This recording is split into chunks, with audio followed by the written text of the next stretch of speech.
I want to bring my panel in. Evan Siegfried, a Republican strategist. Christine Quinn, vice chair of the New York State Democratic Party. Christine, are you at all optimistic that this committee can come up with some sort of deal? I mean, that's what they're there to do. You know, I think we have to be optimistic, right? Because you've got a group of people in a room together. We have a 3-week opportunity. We have to be optimistic and support them, because otherwise we're going to end up exactly where we were. And it doesn't affect my pocketbook, but it affects 800,000 people's pocketbooks and the communities where they had been spending money. So I don't think we have time to be kind of typical, sit back, this one's a crook, this one's a sham. No. We have to rally behind this committee and support them. We have no choice. And remind our audience, even if you're not a federal worker, it's the contractors and the community and their families and any person who's eating food that they want to be sure the FDA approves, or flying on airplanes, and they want to be sure the TSA workers are there and they're doing their jobs to the best of their ability, which they have been doing. Thank you so much. Evan, do you think the politics have changed enough that maybe the president could come to the table? I'm hard-pressed to find many Republicans outside the true alt-right that are forcing the president's hand on the "you're a chicken, you're a turkey, where's the wall?" If we come up with actual enhanced border security, which many people on both sides of the aisle agree upon, can't the president get there?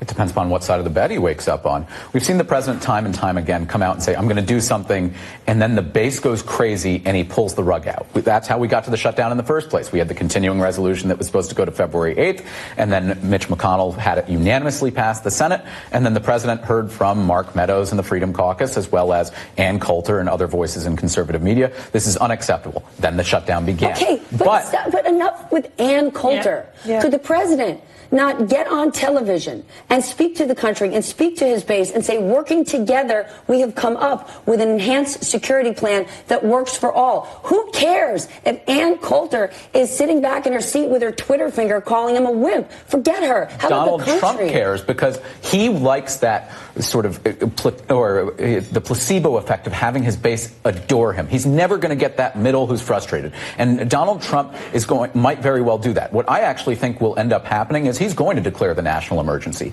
and the courts will strike it down. And then that gives him the political out to say, see, I tried to get you that wall, but it's those dang activist judges who stopped you. And it's going to be more and more of the stupid and the complete gridlock in government. And I think that we saw, and we started to see it in polls last week before the shutdown ended, that there were a segment of the population who didn't blame Democrats for the shutdown itself. They blamed Donald Trump, but they saw Democrats and Republicans not coming together and just being adults in the room and saying, all right, let's do some wall, something, because government needs to work. We can't have 800,000 federal workers out of work, plus over 1 million contractors, plus all these local businesses throughout the country being impacted. Which is why these 17 Republicans and Democrats have an opportunity to come up with a solution together that might not play to a wall that is so that is supported by so few. And if it's not veto-proof, Donald Trump can scuttle the whole thing. Fine, then he'll have to own that. Christine, I want to share what House Minority Leader Kevin McCarthy said on Meet the Press about the pressure that Democrats are under. If in 3 weeks they said before, if you open it up, then we'll negotiate, they won't. They are the ones causing the problem. They have changed the course of what they voted for in the past. Speaker Pelosi had voted for a wall and barrier. Schumer had voted for a wall and barrier. But now they will not because it's President Trump. I think that's wrong. Look, the Democrats are clearly willing to negotiate and move towards a good end place. The committee is bicameral and bipartisan. So this representation that Democrats are standing on the sideline is just factually untrue. Also, the minority leader is engaging in really petty politics that none of us have the luxury of engaging in right now, since there is only 18 days. And the facts of what he's saying aren't even true. Yes, Speaker Pelosi and Leader Schumer have voted for border security, but they've never voted for the type of big, beautiful wall the president is talking about. We all know there are barriers of sorts on different parts of the border. That's very different than spending over $5 billion on a wall in the southern border where we know it won't solve the problems like drugs that the president has articulated. We all really need to take a deep breath. The drugs that mostly come in through our legal ports. Exactly. That's why one of the reasons this makes no sense. I really hope we can all, for 18 days, take a little bit of a political deep breath. I'm with you. And just, you know what? And a lot of what you said about the president is correct. But also the president went for the longest shutdown in history. Nancy Pelosi and Chuck Schumer did not budge. It's a different ballgame. So he may have Ann Coulter calling him wimp on Twitter, and he probably will.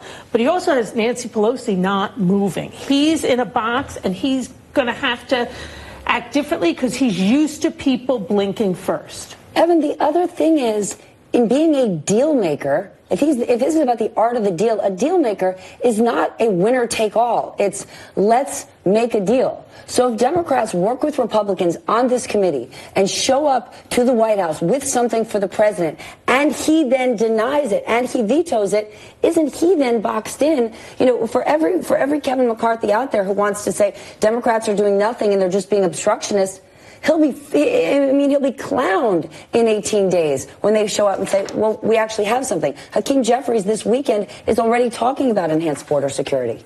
Well, he's been a clown since day one in the White House. So, okay, but that's irrelevant. But I think that you're seeing he's always going out and playing toward his base, and it's what his base cares about. He's never tried to govern toward the middle or even to try and win over some Democrats. And I don't know where he comes down on this. He's saying we're going to do it. We're going to do the enhanced border security, and we've got to have a wall if we got to have in order to have a country. And I don't think that works. I think that the president is going to be there, and he's going to really hold this committee's feet to the fire. You saw him on Twitter this weekend talking about how he's going to get strong borders and how he was also saying, oh, no, I didn't surrender. We also heard from several of his surrogates that the whole reason the president agreed to this continuing resolution was because he was winning the argument. They are off in la-la land if they actually believe that. The bottom line is this president is weak, he is isolated, and he is impotent. And now he's becoming even more dangerous because he's a cornered animal. And whatever comes out of this committee, I hope something great that's a good compromise that shows Washington can still work comes out of it.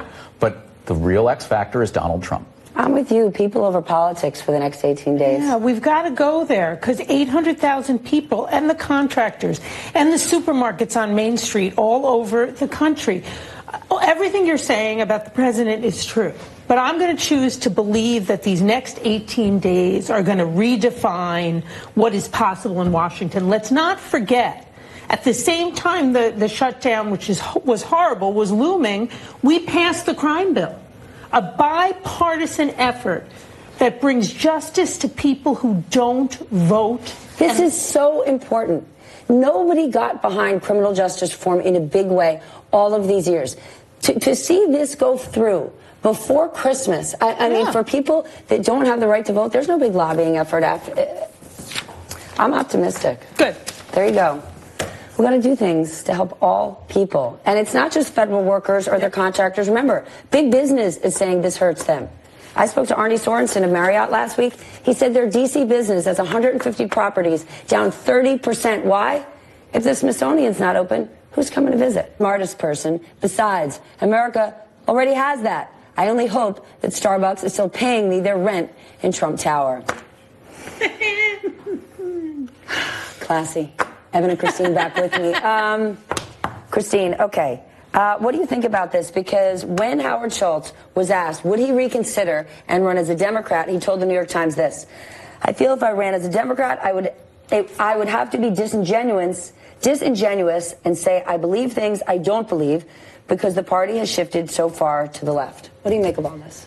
Well, I'm a Democrat, so I'm not for third-party candidates that could hurt the Democratic ticket. Very partisan about that, let me be clear. I.e. Jill Stein, what she did to Hillary Clinton, right. Nader, Gore. Right, and I think he could end up, you know, in the same way. Now, look, there's a different way this could go. He could think about running, add to the dialogue, add to the discussion, and then end up not running, which might be very interesting to have, you know, a more full-throated conversation about things, as opposed, with a middle, as opposed to just having left and right conversations. I think it's probably an interesting day. It would have been interesting to be in the room and watch Mike Bloomberg watch 60 Minutes, because I think those two are, although Mike Bloomberg is going to run as a Democrat, these two, Howard and Mike, are covering similar territory. Indeed they are. Evan, what's your take on this? Conservative political analyst Bill Kristol, he has encouraged primary challengers for Trump, but has said a third party, this ain't the right idea. This is a gift to Trump. One number comes out to me, 270. That's how many electoral votes you need to become president of the United States. What states come in play with Howard Schultz in there? What does he get?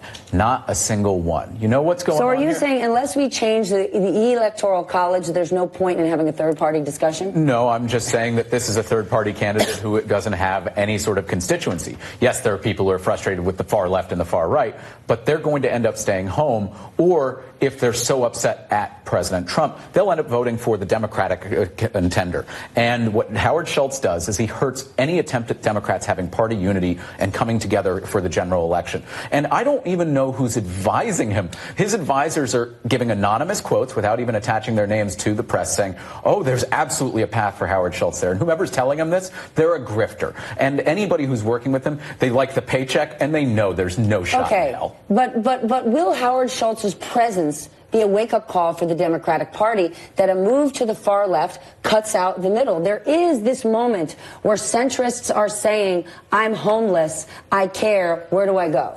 I don't think it will be. Because they're not voting for Elizabeth Warren.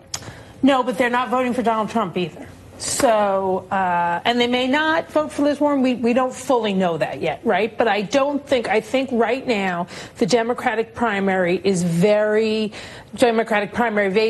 is very comfortable where they are in the far left. And I don't think Schultz's entrance is going to change that. Now, I could be wrong, but I think the Democratic primary will be a battle of the left.